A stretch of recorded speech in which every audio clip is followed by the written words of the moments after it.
Hello everyone and welcome back to our YouTube channel. In this video, I'm going to show you how to fix text-free app not working.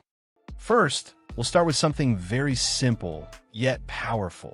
So over the time, apps store temporary files to load faster, but sometimes those files get corrupted and the app starts acting weird.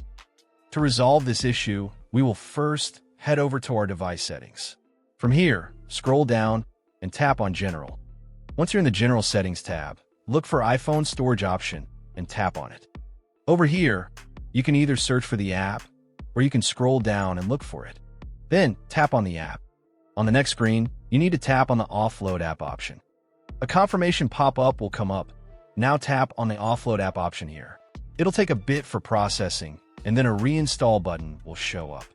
Simply tap on it to reinstall the app.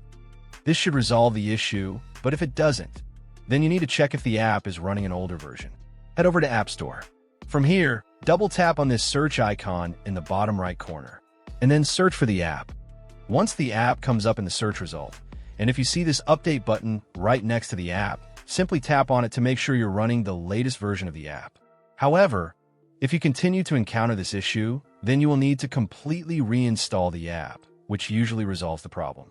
Head over to this screen the way we did before.